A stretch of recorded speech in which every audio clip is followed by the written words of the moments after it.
Om Shanti. Good morning. बाबा के महावाक्य सुनते हैं। बाबा कहते, मीठे बच्चे, तुम आत्माओं को अपना अपना रथ है।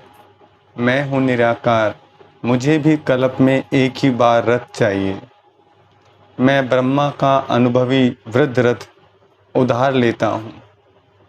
प्रश्न है, किस निश्चय के आधार पर शरीर का भान भूलना अति सहज है? उत्तर, तुम बच्चों ने निश्चय से कहा बाबा हम आपके बन गए, तो बाप का बनना माना ही शरीर का भान भूलना। जैसे शिव बाबा इस रथ पर आता और चला जाता, ऐसे तुम बच्चे भी प्रैक्टिस करो, इस रथ पर आने जाने की, अशरीरी बनने का अभ्यास करो। इसमें मुश्किल का अनुभव नहीं होना चाहिए। अपने को निराकारी आत्मा समझ बाप को याद करो। गीत है ओम नमो शिवाय। ओम शांति। शिव बाबा बच्चों को इस ब्रह्मा के रथ द्वारा समझाते हैं, क्योंकि बाप बच्चों से ही पूछते हैं, मुझे अपना रथ तो है नहीं, मुझे रथ तो जरूर चाहिए। जैसे तुम हर एक आत्मा को अपना अपना रथ है, माना अपना अपना शरीर है। ब्रह्मा विष्णु शंकर को भी सूक्ष्म शरीर है ना। लक्ष्मी नारायण आदि सब आत्माओं को शरीर रूपी रथ है जरूर, जिसको अश्व कहते हैं। अश्व माना घोड़ा है, तो मनुष्य ना। मनुष्य की ही बात समझाई जाती है, मनुष्यों को ही बात समझाई जाती है। जानवरों की बातें जानवर जाने। यहाँ तो मनुष्य सृष्टि है, तो बाप भी मनुष्यों को बैठ समझाते हैं। मनुष्य में भी जो आत्मा है उनको बैठ समझाते हैं। डायरेक्ट पूछते हैं, तुम हर एक को अपना अपना शरीर है ना। हर एक आत्मा शरीर लेती और छोड़ती है। मनुष्य तो कह देते कि आत्मा 84 लाख जन्म लेती, यह भी भूल है। जबकि तुम 84 जन्म लेकर ही बिल्कुल फां हो गए हो, थक गए हो, कितने तंग हो गए हो। तो 84 लाख जन्मों की तो बात ही नहीं, यह है मनुष्यों के गपोड़े। तो बाप समझाते हैं, तुम आत्माओं का भी अपना अपना रथ है, मुझे भी तो रथ चाहिए ना। मैं तुम्हारा बेहद का बाप हूँ। गाते भी हैं पतित पावन ज्ञान का सागर, तुम और कोई को पतित पावन नहीं कहेंगे, लक्ष्मी नारायण आदि को भी नहीं कहेंगे। पतित सृष्टि को पावन बनाने वाला अर्थात पावन सृष्टि स्वर्ग का रचयिता परम पिता परमात्मा बिगर कोई हो नहीं सकता। सुप्रीम फादर वही है। बाप जानते हैं तुम नंबरवार पत्थर बुद्धि से पारस बुद्धि बन रहे हो, नंबरवार। बाहर वाले मनुष्य यह नहीं जानते, तो बाप समझाते हैं, मुझे भी जरूर रथ तो चाहिए ना। मुझ पतित पावन को जरूर पतित दुनिया में आना पड़े ना। प्लेग की बीमारी होती है तो डॉक्टर को प्लेगियों के पास आना पड़ेगा। बाप कहते, तुम्हारे में 5 विकारों की बीमारी आधा कल्प की है। मनुष्य तो दुख देने वाले हैं, इन 5 विकारों से तुम बिल्कुल ही पतित बन गए हो। तो बाप समझाते हैं, मुझे पतित दुनिया में ही आना पड़े ना। पतित को ही भ्रष्टाचारी कहा जाता है, पावन को श्रेष्ठाचारी कहेंगे। बरोबर तुम्हारा भारत पावन श्रेष्ठाचारी था, लक्ष्मी नारायण का राज्य था, जिसकी ही महिमा गाते हो। सर्वगुण संपन्न, 16 कला संपूर्ण, संपूर्ण निर्विकारी, वहाँ सब सुखी थे। यह तो कल की बात है। तो बाप कहते, मैं आऊँ तो कैसे आऊँ, किसके शरीर में आऊँ? पहले तो मुझे प्रजापिता चाहिए। सूक्ष्म वतन वासी को यहाँ कैसे ले आ सकता? वह तो फरिश्ता है ना। उनको पतित दुनिया में ले आऊं, यह तो दोष हो जाए। कहेंगे मैंने क्या गुनाह किया? बाप बड़ी रमणीक बातें समझाते हैं। समझेगा वही जो बाप का बना होगा, घड़ी घड़ी बाप को याद करता रहेगा। बाप कहते हैं, मैं आता ही तब हूँ जब धरती पर पाप बढ़ जाता है। कलयुग में मनुष्य कितने पाप करते हैं। तो बाप पूछते हैं, बच्चे बताओ मैं आऊं तो किस तन में आऊं, मुझे चाहिए भी जरूर वृद्ध अनुभवी रथ, यह जो मैंने रथ लिया है बरोबर इनके बहुत गुरु किए हुए हैं। ब्रह्मा बाबा ने 12 गुरु करे, शास्त्र आदि पढ़ा हुआ है, यह भी लिखा हुआ है ना कि बहुत पढ़ा हुआ था। अर्जुन की बात नहीं, मुझे कोई अर्जुन व कृष्ण का रथ थोड़े ही चाहिए, मुझे तो चाहिए ब्रह्मा का रथ। उनको ही प्रजापिता कहेंगे, कृष्ण को तो प्रजापिता नहीं कहेंगे, बाप को तो ब्रह्मा का ही रथ चाहिए। इसलिए कहते हैं ब्रह्मा ने सृष्टि रची, परमपिता परमात्मा ने ब्रह्मा द्वारा सृष्टि रची, जिससे ब्राह्मणों की प्रजा रचे। कहते हैं ब्रह्मा के मुंह से ब्राह्मण निकले। कब निकले? जब परमात्मा जिस तन में आए उसको ब्रह्मा नाम दिया, और उनके मुख से जिसने ज्ञान सुना वो ब्राह्मण कहलाए, जिनका जीवन नीच से ऊंच बना। ब्राह्मणों का है सर्वोत्तम कुल, विराट रूप दिखाते हैं ना। देवता क्षत्रिय वैश्य शूद्र, बाकी ब्राह्मण कहाँ गए यह किसको भी पता नहीं। ऊंचते ऊंच है ब्राह्मणों की चोटी, चोटी हो तभी समझा जाता है कि यह ब्राह्मण है। सच्ची सच्ची चोटी तो तुम्हारी है, तुम राज ऋषि हो। बड़ी चोटी वाले ऋषि उनको कहा जाता जो पवित्र रहते हैं। तुम हो राजयोगी, राज ऋषि, राजाई के लिए तपस्या कर रहे हो, वह मुक्ति के लिए हठयोग की तपस्या करते हैं। तुम जीवन मुक्ति राजाई के लिए राजयोग की तपस्या कर रहे हो।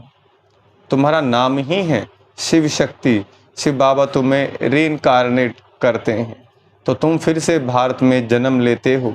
जन्म लिया है ना, कोई ने भले जन्म लिया है, परंतु समझते नहीं कि हम शिव बाबा के बने हैं, उनके पास जन्म लिया है। अगर ऐसा समझे तो शरीर का भान बिल्कुल ही निकल जाना चाहिए। जैसे शिव बाबा निराकार इस रथ में हैं, तुम भी अपने को निराकार आत्मा समझो। बाप कहते हैं बच्चे मुझे याद करो, अब वापिस घर चलना है। तुम तो पहले अशरीरी थे, शरीर नहीं था हमारे पास, फिर देवी व देवता का शरीर लिया, फिर क्षत्रिय शरीर, फिर वैश्य शरीर, फिर शूद्र शरीर लिया। परम धाम के अंदर हमारे पास शरीर तो होता नहीं, निराकार आत्मा ही होती है वहाँ पर। नीचे आके शरीर मिला हमारे को, तो उसके कह रहे बाबा पहले तुम अशरीरी थे, अभी फिर तुम अशरीरी बनो। तुम मुझ निराकार को ही कहते हो बाबा, अभी हम आपके बने हैं, हमको वापिस जाना है, देह को तो ले नहीं चलना है। हे आत्माएं, अब मुझ बाप को और स्वीट होम को याद करो। मनुष्य जब विलायत से लौटते हैं तो कहते हैं चलो अपने स्वीट होम भारत में चलें, जहाँ जन्म लिया था वहाँ लौटे। मनुष्य मरते हैं तो जहाँ जन्म लिया था उनको वहाँ ले जाते हैं। समझते भारत की मिट्टी का बना हुआ है तो वह मिट्टी भारत में ही छोड़े। बाप कहते मेरा जन्म भी भारत में है, शिव जयंती भी मनाते हो, मेरे नाम तो ढेर रख दिए हैं। कहते हैं हर हर महादेव, सबके दुख काटने वाला वह भी मैं ही हूँ, शंकर नहीं ब्रह्मा सर्विस पर हाजिर है। और फिर जो स्थापना करते हैं वही विष्णु के 2 रूप से पालना करेंगे। मुझे प्रजापिता ब्रह्मा जरूर चाहिए। आदि देव का बरोबर मंदिर भी है। आदि देव किसका बच्चा है, कोई बताए? उनका बाप कौन था? आदि देव प्रजापिता ब्रह्मा है, उनका बाप है शिव। ये जगत पिता जगदम्बा का यादगार मंदिर है। इस आदि देव ब्रह्मा के रथ में बाप ने बैठ ज्ञान सुनाया है। कोठरी में सब बच्चे बैठे हैं, सभी का मंदिर तो नहीं बनाएंगे। मुख्य है 108 की माला, तो 108 कोठरियाँ बना दी हैं, 108 की ही पूजा होती है। मुख्य है शिव बाबा, फिर ब्रह्मा सरस्वती युगल, वह शिव बाबा है फूल, उनको अपना शरीर नहीं है। ब्रह्मा सरस्वती को अपना शरीर है। माला शरीरधारियों की बनी हुई है। सब माला को पूजते हैं, पूज कर पूरा करेंगे, फिर शिव बाबा को नमस्कार करेंगे, माथा झुकाएंगे, क्योंकि उसने इन सबको पति से पावन बनाया है, इसलिए पूजी जाती है। माला हाथ में ले बैठ राम राम कहते हैं। परमपिता परमात्मा के नाम का किसको पता नहीं है। शिव बाबा है मुख्य, फिर प्रजापिता ब्रह्मा और सरस्वती भी मुख्य है। बाकी ब्रह्मा कुमार कुमारियां जो जो पुरुषार्थ करते रहते हैं उन्हों के नाम होंगे। आगे चल तुम सब देखते रहेंगे, जब पिछाड़ी होगी तब तुम यहाँ आकर रहेंगे। जो पक्के योगी होंगे वही रह सकेंगे, भोगी तो थोड़ा ठक्का सुनने से खत्म हो जाएंगे। कोई का ऑपरेशन देखने से भी मनुष्य अनकॉन्शियस हो जाते हैं। अभी पार्टीशन में कितने मनुष्य मरे, वो लोग तो गपोड़े मारते रहते हैं कि हमने बिगर कोई लड़ाई राज्य ले लिया, परंतु मरे इतने जो बात मत पूछो। जब पार्टीशन हुआ, देश का बंटवारा हुआ, भारत और पाकिस्तान बना, तो कितने लोग मरे, ऐसे ही नहीं राज्य मिल गया। यह है झूठी माया झूठी काया, झूठा सब संसार कहते। अभी सच्चा बाप बैठ तुमको सच सुनाते हैं। बाप कहते हैं मुझे रथ तो जरूर चाहिए, मैं साजन बड़ा हूँ तो सजनी भी बड़ी चाहिए। सरस्वती है ब्रह्मा मुख वंशावली, वह कोई ब्रह्मा की युगल नहीं है, ब्रह्मा की बेटी है।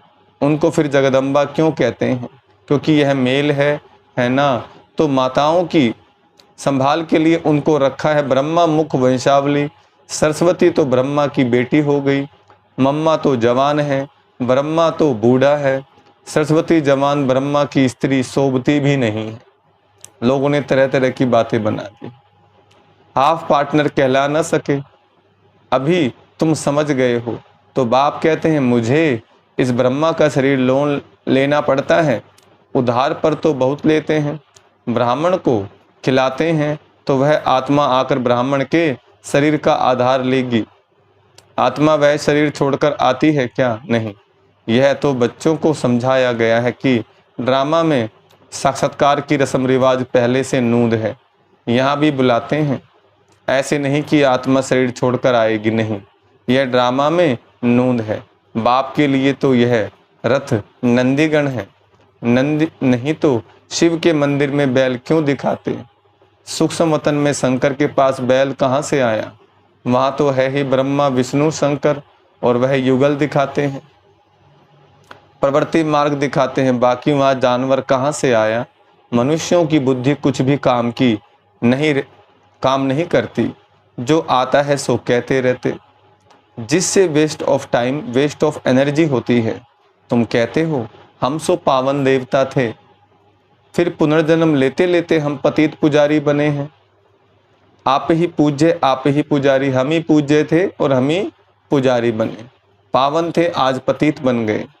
पूज्य और पुजारी कोई भगवान नहीं बनता, उनको थोड़े ही 84 जन्म लेने पड़ते। माया मनुष्यों को बिल्कुल पत्थर बुद्धि बना देती है। हम सो का अर्थ यह नहीं कि हम आत्मा सो परमात्मा है, नहीं, हम सो ब्राह्मण सो देवता बनेंगे, पुनर्जन्म लेते आएंगे। कितनी अच्छी समझानी है। बाप कहते हैं मैंने जिसमें प्रवेश किया है, इसने बहुत गुरु किए, शास्त्र पढ़े हैं, जन्म भी पूरे 84 लिए हुए हैं, यह नहीं जानता। हम तुमको इन सहित बताता हूँ, ब्रह्मा को भी बतलाता हूँ, सदैव भी तो सवारी नहीं कर सकता हूँ। ब्रह्मा मुख वंशावली ब्राह्मणों को बतलाता हूँ, मुझे रथ भी चाहिए ना। तुम बच्चे याद करते हो और मैं आ जाता हूँ, मुझे तो सर्विस करनी है। तो श्री श्री शिव की मत से भारत पावन बनता है। नरकवासियों को श्री श्री का टाइटल देना रॉन्ग है।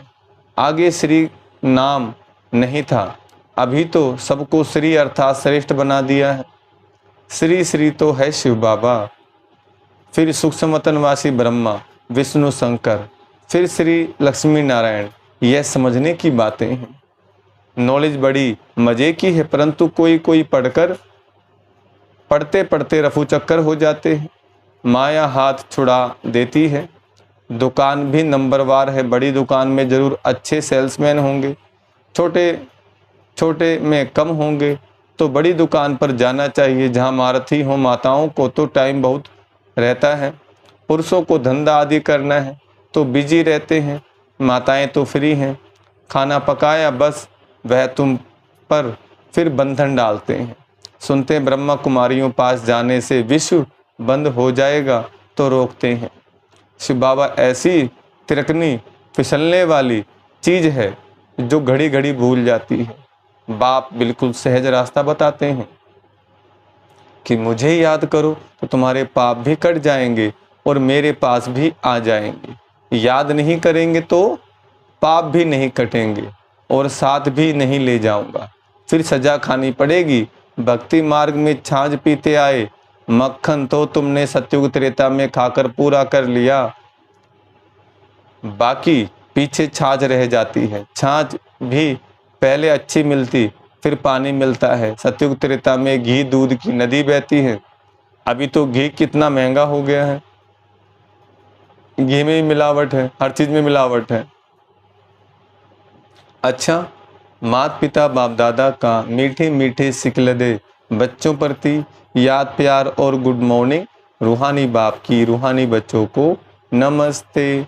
हम रूहानी बच्चों की रूहानी बाप दादा को नमस्ते नमस्ते नमस्ते। धारणा के लिए मुख्य सार है। पहला पॉइंट, राज ऋषि बन तपस्या करनी है। पूजनीय माला में आने के लिए बाप समान सर्विस करनी है। पक्का योगी बनना है। दूसरा, नॉलेज बड़ी मजे की है, इसलिए रमणीकता से पढ़ना है, मूंझना नहीं है। वरदान, वैरायटी अनुभूतियों द्वारा सदा उमंग उत्साह से भरपूर रहने वाले विघ्न जीत भव। वरदान का विस्तार, रोज अमृत वेले सारे दिन के लिए वैरायटी उमंग उत्साह की पॉइंट्स बुद्धि में इमर्ज करो। हर दिन की मुरली से उमंग उत्साह की पॉइंट्स नोट करो। वह वैरायटी पॉइंट्स उमंग उत्साह बढ़ाएंगी। मनुष्य आत्मा का नेचर है कि वैरायटी पसंद आती है, इसलिए चाहे ज्ञान की पॉइंट मनन करो या रूहान करो, वैरायटी रूप से जीरो बन अपने हीरो पार्ट की स्मृति में रहो तो उमंग उत्साह से भरपूर रहेंगे और सब विघ्न सहज समाप्त हो जाएंगे। स्लोगन है, अपनी अवस्था को ऐसा शांत चित्त बना लो जो क्रोध का भूत दूर से ही भाग जाए। अच्छा, ओम शांति।